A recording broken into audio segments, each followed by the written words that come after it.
Wow, it's actually working. I didn't think it could actually work. Oh, is it? Yeah, I guess it is. Didn't even name this thing. Holy shit. Maybe it's fate that it worked. Maybe I shouldn't even be talking right now. It's really late. I think that, like, wow, is there one person really watching? That's interesting. Hi, one person. I guess if if random people are just gonna watch some random stream in like 4:30 in the morning, it'd be during this time, right? It'd be during quarantine. Yeah, and I guess that's what I wanted to talk about.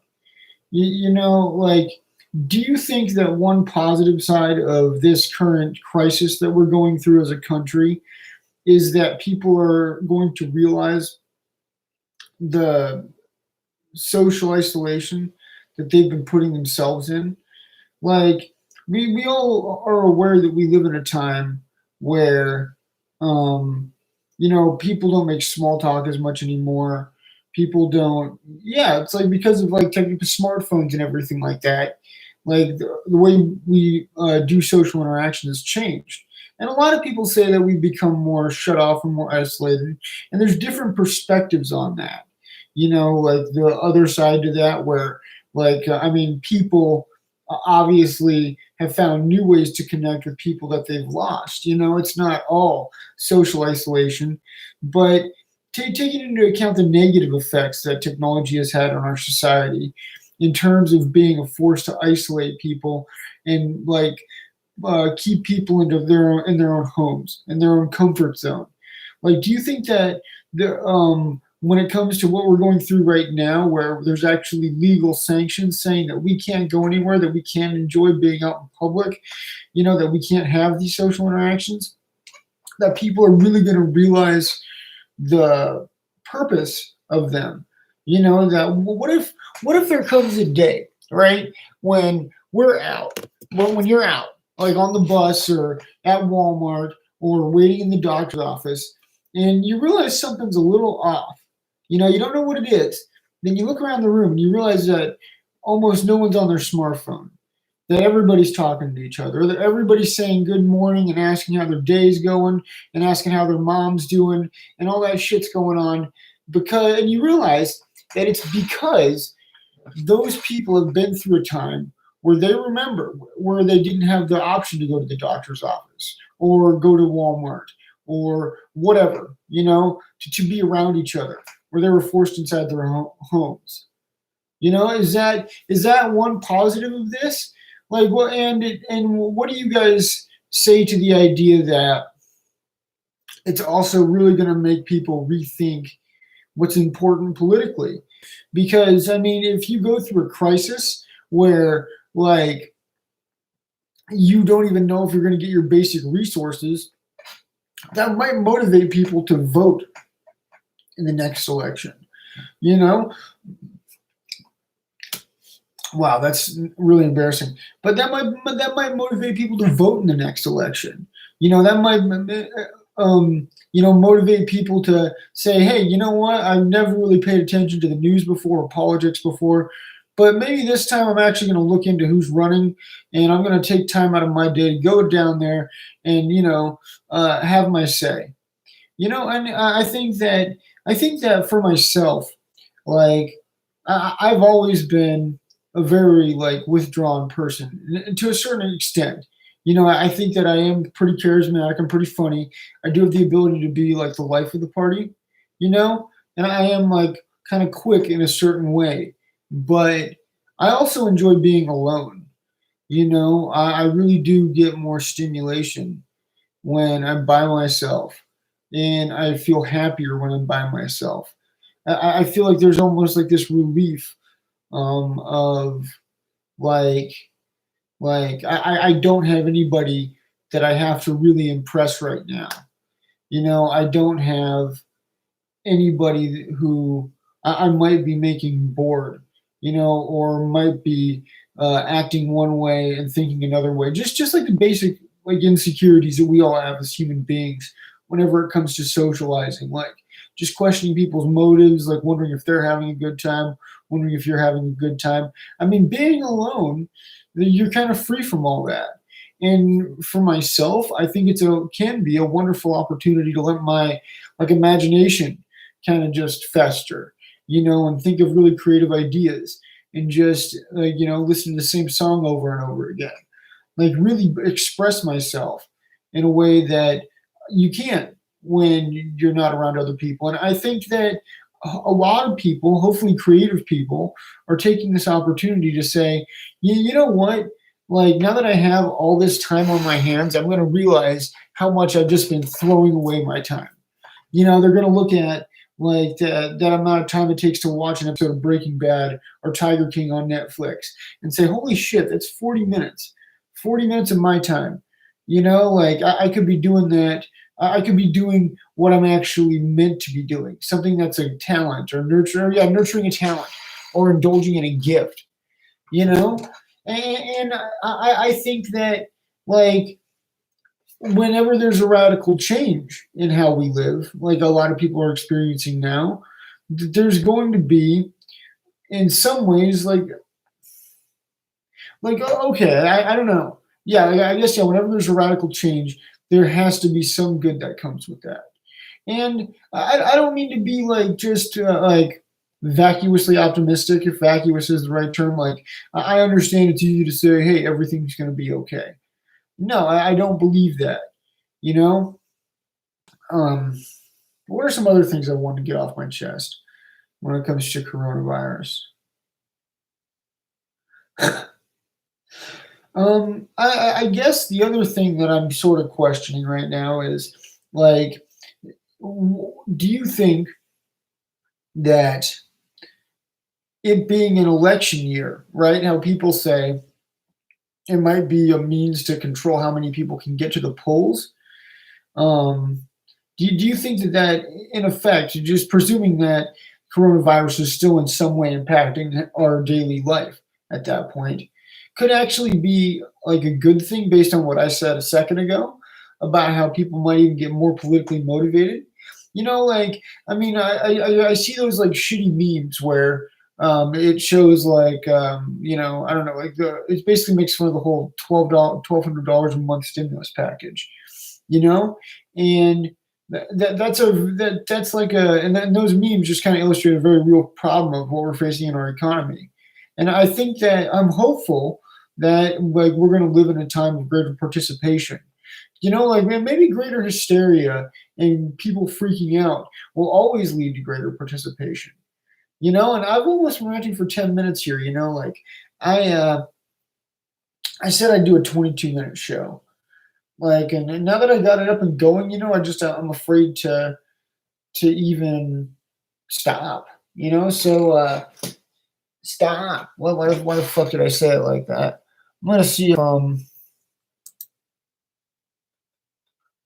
do do do do do do do do do do do do.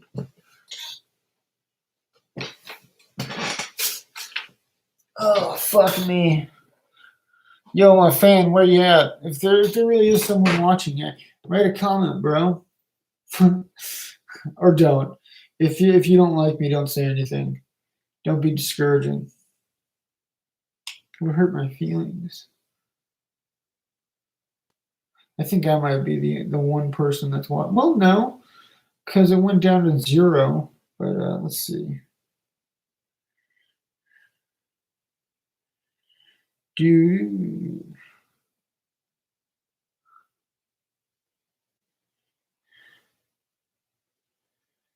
Find something off Drudge. Word of wisdom from John Stuart Mill. Something off of Solana. Okay, yeah, that's what we're going to do. I'm going to go mill the Drudge Report, and we're going to look up a real interesting article. And the kids is going to go crazy for it. Oh, man. While I'm looking up that Drudge article, I'll just talk about how my grandpa died recently. Something light. How it just really made me revalue my priorities spiritually and also mentally, and why I'm out there crushing it, like right now, doing live streams at 4:39 in the morning. Yeah, I think that when you lose a loved one and lose someone really close to you, there is that um, that kind of not. I guess it's fair to say silver lining because they were old. They did have a good long life, and that makes me really happy. And they were also in a place where mentally they weren't my grandma and grandpa anymore. But yeah, there's a real silver lining to like losing someone close to you and realizing the futility of life itself. How time really is not on your side, and that is a huge motivator to why I'm like live streaming right now.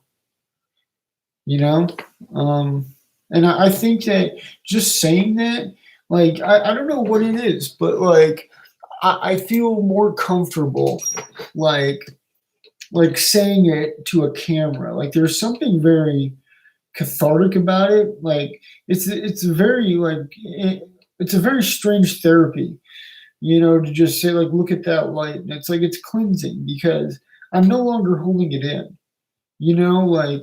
Like when even if you tell your friend or people that love you something that you're struggling with, it's like how much more like constrictive is that than like looking into a webcam, putting it out there in front of the world wide web, like, hey man, like my grandparents died.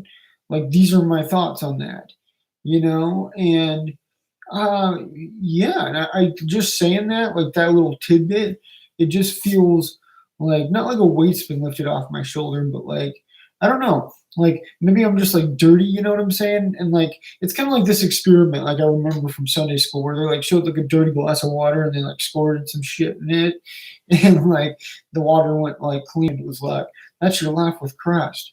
When you quit touching yourself to the you porn and quit smacking ladies' asses as they walk by and put Jesus in you, you're clean. And I'm like that's sort of how it feels.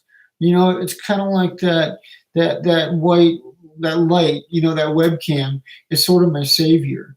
And I know how fucking corny that sounds, but I mean, I don't know, is it corny? If it's true, is corniness something that is false by definition? No, I don't. Yeah, it's not corny.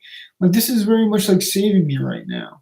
Like I make I feel like I have something to offer people with my opinions, my way to form my arguments, my what I feel like I do have my analysis that I have to offer politics and society. And I feel like I'm a reasonably bright guy. I feel like I'm really good-hearted, and I was just so blessed to be born into like a good Christian family. And I don't know what it is. I don't know what it is to where I know that I have enough in me in terms of my ability to take that first step and gain an audience, and I think really help people. Like, and when I say help, I don't mean be nice all the time, because I don't think that helps people. I think when I say help people, like how I'm helping myself with being brutally honest about certain things, about my procrastination, about my grandparents dying, like that helps me. And I think that like YouTube is one of the few mediums where like when you're honest with somebody else who's also offering their opinion, or a commenter, like, and you're mean, I think you're helping them. Like I think that politeness can really hinder like people if they believe something that's truly ignorant, or they believe something that they haven't ever thought out. They're just kind of following what other people say. They're not using their mind. Like that polite retort, like right to whatever they say, that's not going to wake them up. That's just going to make them think that they're right. If you're fucking mean and you're brutal with those people, it's like that's a wake up call. That's that one jolt where they might hear that and be like, oh, okay, so I support immigration now, or I didn't know that, like this issue really went like that. I think that politeness can be in terms of like, in terms of the future of the country. Do you think that like if we look back like 20, 30 years from now, like after this like devastation has had like a huge, like, has had its impact, right? Do you think that like we're going to kind of look back and say maybe that politeness, like this idea that you shouldn't discuss politics and religion, that, like you should just always respect people and not be afraid to push buttons, that was one of the biggest um, hindrances that we had in terms of a solid political change in this time. This because we were all like, and I know this is kind of a leap, but I heard this really interesting theory in criminal psychology with the victims of like Ted Bundy and Jeffrey Dahmer, how in a lot of those cases, people were too polite. That's what got them killed.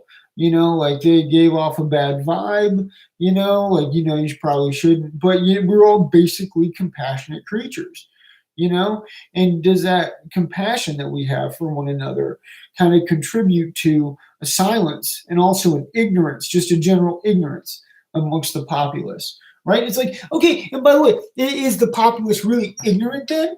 If the problem is that the discussion's not being had, like, no, yeah, it's not that it's ignorant, it's that it's too polite. I think that that's probably what I think that's a much bigger part of the issue, because it's not like people aren't willing to learn more about like political issues. It's that we are so polite to each other that we're not actually willing to discuss issues that are important to us. And I've got some shit I gotta say, man. I got some controversial fucking shit. Like, for instance, uh, oh man, I just use the fucking C word. Yeah, no, this C word is controversial. It's not what you think. Or yeah, you know what? If you say you're controversial, you're real fucking controversial. You see what I did there? You're like, I took the O in controversial, made a U, like cunt, because they're fucking cunts. Like, yeah, I think that's another big problem with like media personalities, is that, I mean, like, if you say you're controversial or that you're being controversial, like, you're not controversial, because you're not the one that gets to decide if you're controversial or not. By very definition, being controversial means that through ways outside of your means and outside of your power, it's just like other people started discussing what you did. Yeah, like you've caused other people to become angry at you. So you can't say you're controversial. That you don't have the power to decide that. That's the public. And you know what? Part of me does hope that I go and become controversial in some ways, and that like I take a stand, that I'm not afraid to offend people in some ways. And when I say offend, still respect the fact that they gave me their time. I think that I don't think that there is. I don't think those two things are mutually exclusive. I can say to someone I disagree with, I think that's fucking idiotic, or maybe make a jab at their fucking appearance, call them a little pussy ass bitch and flip them off into the fucking webcam. No, not quite like that. But I can assert myself in a situation where I'm making an argument. I can even be personal at certain times. But I think it's possible to do that and have that discussion in one modality, and in the other way, also just say, hey, thanks for coming on. I respect you. Like, just letting I don't hate you. I don't hate anyone. Yeah, that's the other thing. I think, and this is a good perspective to have for any media personality. Like, I think that, oh man, I don't love most people, but I don't truly hate anybody. Like, I don't truly love the people that I disagree with. I'm not afraid to make enemies with certain people, because I think that, I think that love is a very precious commodity. It should very rarely be given out. And I think that word's also used as a crutch to kind of enslave people, and then that's not the word I'm thinking of, but as a means of control. A lot of the time, like, if you watch those like Jerry Springer shows, it's like, how many times did you hear the term "buddy loves me"? It's like, no. It's like we've given them that word so much power that in situations where you're being abused and they use that word, you're still not seeing the full reality of the situation because that word blinds your rationality. So and I don't love most people. I don't even know most people. Fuck most people. I think I'm probably in the top, 5% of people. Not the smartest guy in the room, but maybe like the top five guys in the room. I'm an arrogant, smug piece of shit. Um, I I wasn't very popular in high school, so I feel the need to destroy people. I am not a success with women, and I just need to lash out in that respect too. I'm what they call an incel because I'm not very good at sports or having sex that I don't pay for. Oh man. Hey, I ranted for 20 minutes. No, thank you for sticking with me. Wow, I still have one viewer. Awesome.